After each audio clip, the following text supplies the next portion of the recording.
దేవుని పరిశుద్ధ నామమునకు మహిమ కలుగును గాక. ఆమేన్.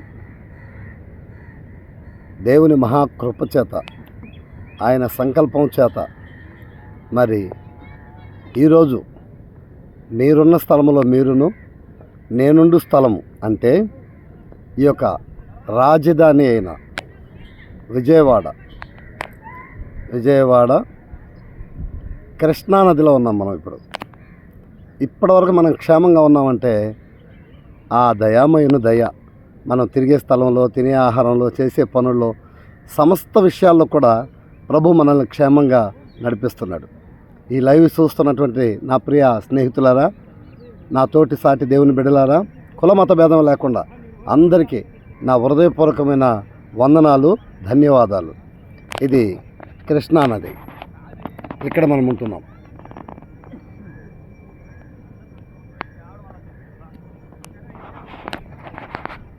దేవుని యొక్క మహాకృప చేత 2 రోజుల నుంచి ఇక్కడ ఉండేదానికి దేవుడు కృప చూపారు. ఈ 2 రోజుల నుంచి ఇక్కడ ఉన్నాను. అయితే ఒక చిన్న వాక్యమును మీతో పంచుకోవాలని ప్రభు పేట ప్రేరణ కలిగి ఈ వాక్యము చెప్తున్నాను. జాగ్రత్తగా వినండి. వినే ప్రతి ఒక్కరూ, ఏ కులమైన, ఏ మతమైన, ఏ జాతి, ఏ పేరైనా, చిన్న పెద్ద తారతమ్యం లేకుండా అందరూ వినండి. దేవుని వాక్యం ఎంతమంది ఉన్నా ఆశీర్వదించబడతారు, దీవించబడతారు. బైబిల్లో మత్తయి సువార్తలో 8వ అధ్యాయం 23 నుంచి 27 వరకు ఒక విషయం ప్రభు అక్కడ ఉంచారు. అక్కడ ఏముందంటే, ఒకరోజు యేసు ప్రభు కాలంలో ఆయన శిష్యులను తీసుకొని ఒక సముద్రం దగ్గరికి పోయి అక్కడ వారితో కూడా చిన్న ప్రార్థన చేసుకొని పడవెక్కి పోవాలని ప్రయత్నం చేసి ప్రయాణం చేసి వెళ్ళేటప్పుడు వారు కొద్ది దూరం పోయిన తర్వాత వారి విశ్వాసం ఎట్లా ఉంటుందని అమరంలో తల వాల్చుకొని అలా పడుకొని నిద్రపోతున్నట్టు ఉన్నారు యేసు ప్రభు. వారి విశ్వాసం ఎలా ఉంటుందో అని ప్రతి ఒక్కరి విషయం అంతే కదండి. ప్రతి ఒక్కరు నిన్నైనా నన్నైనా ప్రభు అప్పుడప్పుడు పరీక్షిస్తూ ఉంటాడు. చూద్దాం వీరి నిరీక్షణ, వీరి విశ్వాసం, వీరి పట్టుదల, వీరి యొక్క ధైర్యం ఏ రీతిగా ఉంటుందో చూద్దామని పరీక్షించి కూడా కొన్నిసార్లు శోధనలు, బాధలు, కష్టాలు, ఇరుకులు, ఇబ్బందులు, సమస్యలు అధికంగా పెడతా ఉంటాడు చూద్దామని. అన్ని పెట్టినా ఏబు కదిలాడండి. అది కదా. అలా నిరీక్షణ, అలా విశ్వాసం నీకు నాకు మనకు కలిగి ఉంటే ఇంకెందుకు మనకు భయం ఉంటుందండి. ఎంతో నిబ్బరం, ధైర్యం కలిగి ఉంటాం.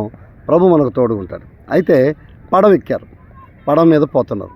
ఇంత లోపల దేవుడు చూద్దాం వీరిని పరీక్షిద్దామని గాలికి, తుఫానుకి అలా ఆర్డర్ ఇచ్చాడు, రండి అని.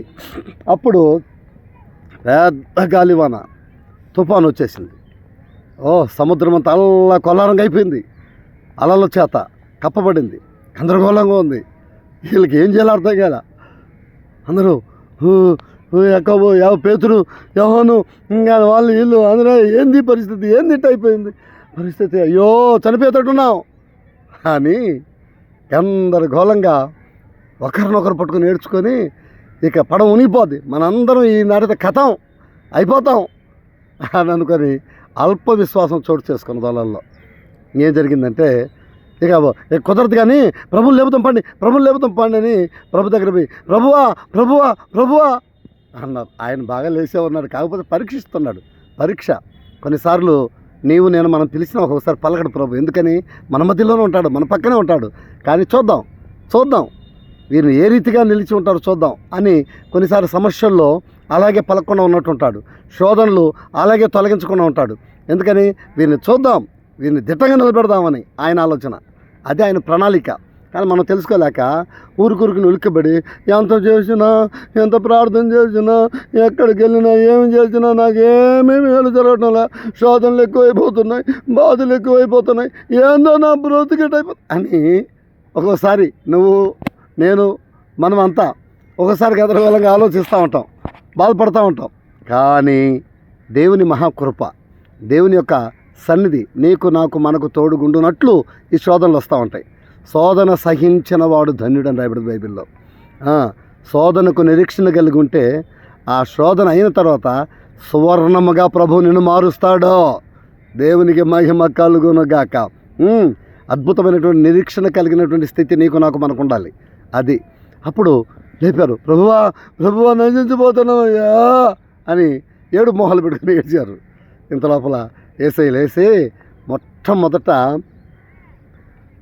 ఆయన ఏం చేశాడు తెలుసా? మొట్టమొదట మీకు తెలుసులే, బైబిల్ వాక్యం తెలిసినలే కదా మీరంతా.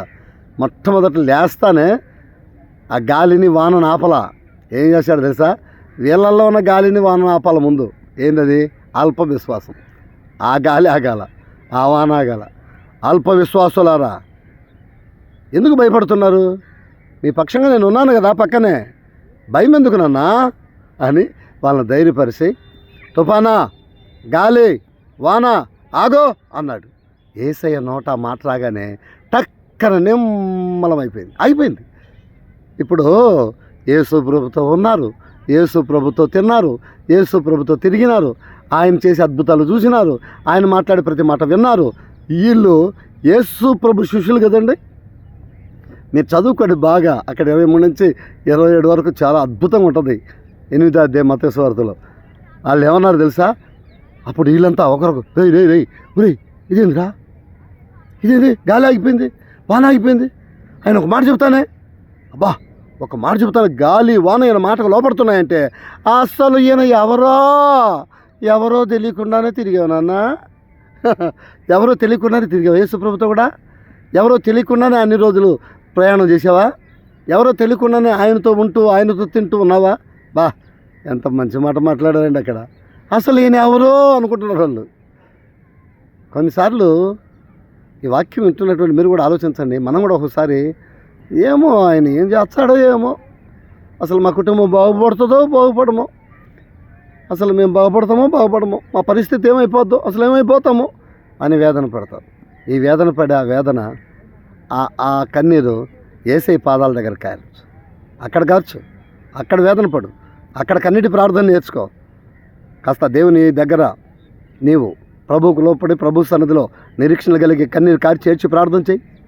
ఎన్ని శోధనలు వచ్చిన, బాధలు వచ్చిన, కష్టాలు వచ్చిన, నష్టాలు వచ్చిన, ఇరుకులు వచ్చిన, ఇబ్బందులు వచ్చిన, వ్యాధులైన, బాధలైన, బలహీనతలైన, మరణానికే గురి అయినటువంటి స్థితిగతులు వచ్చిన భయపడకో, ధైర్యంగా ఉండు. ఎందుకో తెలుసా? సమస్తమును తొలగించగలిగిన దేవుడు మన యేసయ్య. ఆమేన్. అది విషయం. అంత శక్తి కలిగిన దేవుడిని కనుగొని ఉన్నాం మనం. అంత శక్తి కలిగిన దేవుడు మనలో ఉన్నాడు, నీలో నాలో మనలో ఉన్నాడు. ఆయన మనకు ఎన్నడూ తోడుగా ఉంటాడు. ఆయన మన చేయి విడిచిపెట్టాడు. ఒక్కొక్కసారి మనమే విడుస్తాం కానీ ఆయన విడిచిపెట్టడు. ఈ సమయంలో దేవుని మహాకృప చేత ఆయన ఇచ్చిన శ్రేష్టమైన చిన్న సమయాన్ని బట్టి, ఆ దేవుడు మనకిచ్చిన సమయాన్ని బట్టి, ఈ కృష్ణానదిలో, ఈ విజయవాడ ప్రాంతంలో కృష్ణానదిలో ఈ వాక్యం నేను లైవ్లో చెప్పుట కానీ మీరు వినుట కానీ జరుగుతున్నటువంటి సమయాన్ని బట్టి దేవుని సన్నిధిలో మీకున్న శోధనలు, బాధలు, కష్టాలు, నష్టాలు, ఇరుకులు, ఇబ్బందులు, సమస్యలు, అప్పులు, అవమానాలన్నీ తొలగిపోనట్లు ఈ వాక్యం ద్వారా ఒక నిరీక్షణ కలిగి నీ జీవితంలో కూడా ఎప్పుడు అవిశ్వాసం, అపనమ్మకం రానియకుండా నిరీక్షణ కలిగి ప్రభు కొరకు జీవించు, ప్రభు కొరకు పాటుపడు, ప్రభు కొరకు పరిగెత్తు. దేవుని పనికై ప్రయాణంకా అనేకులు సువార్త చెప్పి అనేకులు మార్చి ప్రభు సన్నిధికి తీసుకురా. ప్రభు నీ పట్ల కార్యం చేస్తాడు. నీకోసం ఒక చిన్న ప్రార్థన చేస్తాను. ఇక్కడ ఈ విజయవాడ గురించి, ఈ రాజధాని గురించి, ఈ ప్రాంతంలో అనేకులు ఉంటూ ఉన్నారు, వారందరి గురించి, ఈ లైవ్లో వింటున్న మీ గురించి కూడా నేను చిన్న ప్రార్థన చేయబోతున్నాను. దయవుంచి వీలైతే మోకరించండి, లేదంటే అలా కళ్ళు మూసుకునండి. ప్రార్థన చేస్తాను. ప్రేమగల తండ్రి, జాలిగల ప్రభు, నమ్మకమైన దేవుడా, నిజమైన దేవుడా, నీ కొందనాలు, కోట్ల కొలది స్తోత్రాలు. పరిశుద్ధుడైన ప్రభు, ఈ యొక్క సాయంకాల సమయంలో ఈ విజయవాడ ప్రాంతంలో ఈ కృష్ణానది దగ్గర ఈ రీతిగా మీ వాక్యమును నాయన లైవ్లో వివరించుటకును, బోధించుటకును, అనేకులకి నాయన తండ్రి చెప్పుడుకు మీరు ఇచ్చిన కృపను బట్టి స్తోత్రాలు. ఆ రీతిగా నాయన ఈ మాటలు వింటున్న అనేకుల్లో ఒకవేళ అవిశ్వాసం, అపనమ్మకం, ఏదైనా భయం, ఆందోళన ఉంటే వాటన్నిటినీ యేసు నామములో ఈ వాక్యం ద్వారా తొలగిపోవునుగాక. మీ కృపగల హస్తం సాపి ప్రతి బిడ్డను స్వస్థపరచండి. బలహీనలు కాబట్టి బలం ఇవ్వండి, అనారోగ్యం ఉంటే ఆరోగ్యం ఇవ్వండి, రోగులు ముట్టి పాపలు కోరికలు అక్కర్ల అవసరం తీర్చి శాంతి, నెమ్మది, సమాధానం కలిగించి కుటుంబాల్లో అద్భుతాలు చేయండి. ఈ రాజధాని విజయవాడ అంతా దీవించండి, ఆశీర్వదించండి.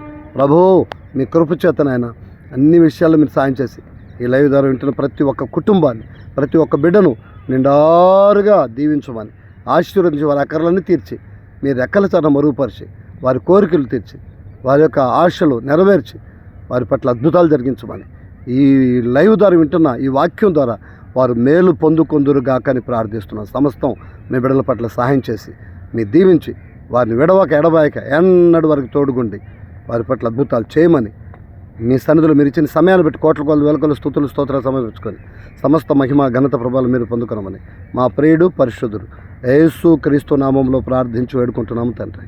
Amen, amen, amen. Thank you. God bless you all. అందరికీ వందనాలు. దేవుడు మిమ్ములను నిండారుగా దీవించును గాక. Amen, amen, amen. Hallelujah. Yesu రక్తమే జయం, ప్రభు యేసు రక్తమే జయం. యేసు నామమునకు సంపూర్ణ విజయం కలుగును గాక. ఆమెన్. ఇట్లు మీ ఆత్మస్వరం. మీరు ఒకవేళ ఏదైనా ఫోన్ చేయాలనుకుంటే నా నెంబర్ చెప్తాను, నోట్ చేసుకోండి. ఎప్పుడైనా ఫోన్ చేయొచ్చు. ఎక్కువ నేను కొండ మీద ప్రార్థనలో ఉంటాను.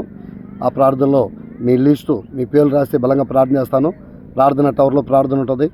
ఎక్కువ నేను కన్నీటి ప్రార్థన అనుభవంలో ఉన్నాను. ఇప్పుడు కన్నీరు కార్చి మరి సంఘమంతా గంటల తరబడి ప్రార్థన చేపిస్తున్నాను. ప్రపంచం కోసం, దేశం కోసం, మీ అందరి కోసం, సంఘాల కోసం, సేవకుల కోసం.